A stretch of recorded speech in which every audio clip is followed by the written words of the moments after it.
түгел, бизнеста түгел, бәлки туган якка булган мәхәббәт яшьләрне үзенә тарта. Нәкъ шундый геройларыбызның берсе Гарафиев Фәнис Фәни улы. Әйдәгез үзе белән якыннан танышыйк.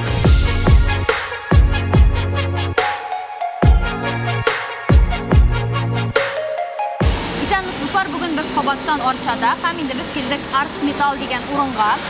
Монда безне ген директор каршы алды, Гарафиев Фәнис Фәни улы. Исәнмесез? Исәнмесез, хәерле көн. Фәнис, безне иң кызыксындырган сорау, сез менә монда авылда нәрсәләр белән шөгыльләнәсез? Мин белән Арша авылы бик авылда түгел, хәзер инде шәһәр статусында көчтә. Шулай да сез авыл җирлегендә яшисез, Аршада сезнең менә урыныгыз, эш урыныгыз бар, нәрсә белән шөгыльләнәсез? Безгә шуны кыскача гына әйтеп китсәгез иде. Bizning Аршада ish площадка бар. Birinchisi bizning birinchisi профнастил җитештерү производствосы, металл прокат biz шуннан җитештерәбез. Аннары икенче площадка безнең монда, ул производство сэндвич панелей. 2016 елда biz арендованный площадка башлаган идек. 20 елда монда полностью төзеп, бу шушы линияны запускать итеп эшне башлап җибәрдек. Һәм шул 2020 елда безнең 3нче площадка ачылды. Анда безнең производство металл конструкция. Фәнис, бөтенебезгә дә билгеле, авыл җирлекләрендә кадрлар җитмисезләр, мондый проблема бармы? Әлбәттә, ул проблема бездә бар. Ул иң зур проблемаларның берсе. Без менә әйтеп киткәнемчә, шушы яңа безнең производстволарга инде заказлары да бар, оборудованиесе да бар. Именно шул өченчесе фактор безнең кеше генә җитмәвеннән без икенче, өченче сменаларны аша алмыйбыз. Шәһәрдә яшәүче яшьләр, авылдан китеп яшәүче яшьләргә нинди киңәшең булыр иде? Менә алар авылга кайтсын өчен, менә бер этәргеч шундый. Безгә бит инде авылларны күтәрергә кирәк. Авыллар бетеп бара, авылларда эшләүчеләр юк дибез. Алар кайтсын өчен нәрсә эшләп була һәм нинди киңәшләр? Монда элегрәк әйткәнемчә, бер генә киңәш белән булмастыр инде. Ул шул безнең дәүләт государстводан бик тора дип әйтсәк була инде, әйме? Шуннан шул ничек безнең районнарыбыз развиваться итәчәк, шуннан тора һәм кешеләрнең үзеннән. 100% плюсны мин әсәй әйтерим, что бездә экология барыбер дә әйбәтрәк. Дөресен генә әйткәндә, менә хәзер дә инде күп дуслар аңлыйлар, именно шәһәрнең үзендә Казанда түгел, менә шәһәрдән читрәк яшәүе барыбер дә рәхәтрәк икән. Мен үзем буенча да әйтә алам, элек ничектер безнең үзебезнең табигатьнең матурлыгын мин аңлап бетермидер идем. Менә мен 27 яшь, 25 яшьтән микән инде. Мин дә әзрәк карап, су буйларын, агачларын, урманнарын, кояш чыгуларын, кояш батуларын ничектер уже рәхәтен тәмен аңлап алдым. Шуңа күрә бу бик зур плюс дип саныйм. Шуны күзәтеп торырга. Шуңа күрә плюслар бик күп. Кешеләр ул кирәк. Һәм ул бездә генә түгел, ул Аршада да, бүтән районнарда да бөтен предпринимательләр әйтә, кадр дип. То есть хәзер инде бөтен кеше аңлады, производство, ул торговля, ул берәр төрле услуга күрсәтүме, эш, оборудование, зданияларда, финансларда гына түгел, монда беренче очракта кеше кирәк. Фәнис, менә мин авылда калам, мин Аршада калам дигән карарны син ничә яшеңдә кабул иттең һәм бу нәрсә белән бәйле иде? Дөресен генә әйткәндә, мин андый авылда калам дип баштан андый планнар юк иде. Шул 17 яшьтә институтка поступать алдыннан, выпускной алдыннан әти фаҗигале вафат булгач, аның менә ул башлаган эш инде бу. Барсы да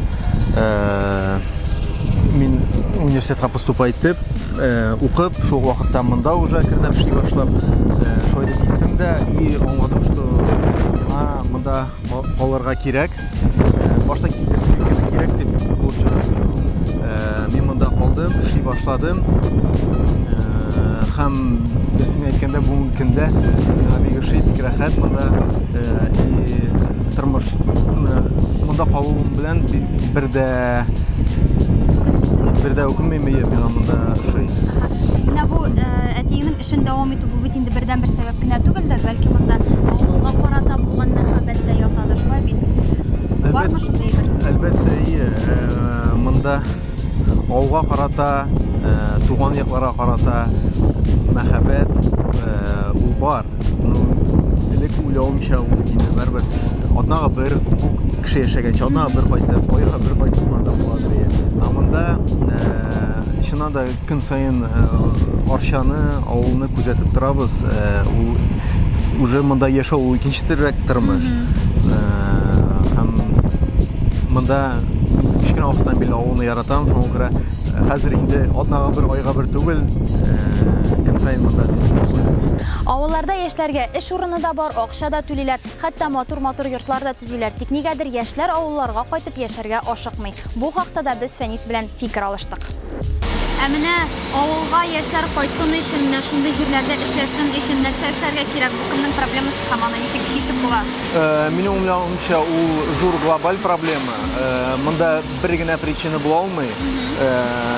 Минем аңлавымча, иң баш проблемалары ул эш урыны һәм әлбәттә семья корыр өчен, балалар өчен ул условиялар, инфраструктура дип әйтик. Шул ук садик урыннары, аннары семьяларга ял итер өчен урыннар, күңел ачыр өчен урыннар һәм башка инфраструктураның проблемалары дип әйтик.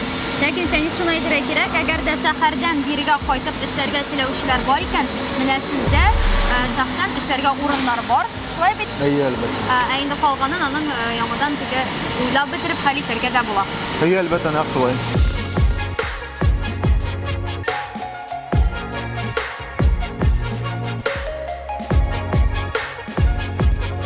Менә синең үзеңнең яшьтәшләрең арасында авылда калып яшәүчеләр күпме?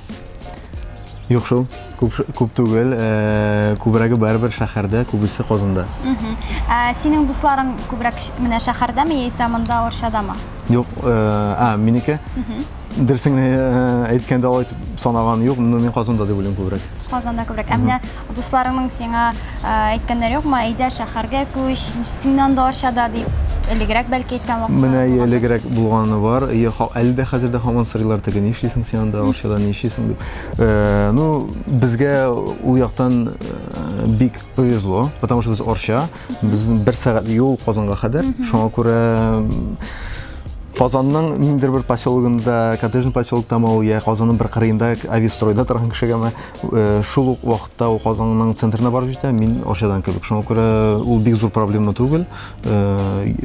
Казанга любой вакытта барып җитеп була. Кайсы вакыт менә көнне икешәр даже берничә тапкыр, икешәр тапкыр барып кайткан булды. Шуңа күрә бу якны проблема дип күрмим. Әгәр дә бүгенге көндә синең алда шундый сайлау куйсалар, авылмы, шәһәрме дип китер идеңме шәһәргә? Бүгенге көндә минем әлдә шундый возможность бар дип уйлыйм мин. Ләкин менә мин бүгенге көндә Арчаның үзендә торам. Минем шундый хыял бар инде барыбер. Урман эчендә булмаса да, но шундый отдаленныйрак җирдә торырга. Шуңа күрә тагын да авыл шарак урын табырга дип әйтәсең. Менә мин беләм, син өйләнмәгән, шулай бит әгәр дә синең булачак хатының, мәсәлән, әйтсә, юк, мин сорасым килми Арчада, менә башка җирдә торасы, шәһәрдә торасы килә дип әйтсә. Ул вакытта ничек хәл итәр идең бу сорауны? Мин авыл җирлегендә торгач, минем шундый взглядлар, русча әйткәндә полный патриархат. Хатын ул сүзен әйтергә имеет право, но барыбер илләрчә була, шуңа күрә андый проблема бар дип уйлыйм. Соңгы сүз барыбер синнән кала инде димәк. Минем янда Фәниснең әнисе Лилия апа, хәерле көннәр. Менә минем сезгә шундый соравым бар, име кайбер әти-әниләр үз балаларын перспектива артыннан диебрәк әйтим инде, шәһәргә җибәрәләр. Менә бар, шәһәргә бар, укы, кеше бул, шунда эшлә, шунда яшә дип инде. Менә сез ничек Фәнисне тәрбияләдегез бу планда? Айрым аны өчен безнең теге тәрбия дип әйтә алмыйм инде, менә без әйтәләр өчен әти-әниләре үзләренең тормыш нәтиҗәсе белән балаларга үзләренә пример күрсәтергә тиеш дип. Шулай булды инде бездә дә, безнең әйтеп киткәндер инде Фәнис, безнең шул фаҗига булуы сәбәпле без эшне монда дәвам итәбез инде. Шуңа күрә ул өчен бөтен җиңнәрен сызганып, шушы эшкә тотынды. Мин аны шунда бар, тегендә бар дип алай әйтмәдем инде. Менә безнең бизнес әйбәт кенә бара икән, ул аны белән бик 100% дип әйтергә кирәк уларның эшен башкарып чыгалды. Шуңа монда эшләвенә мин бик шат.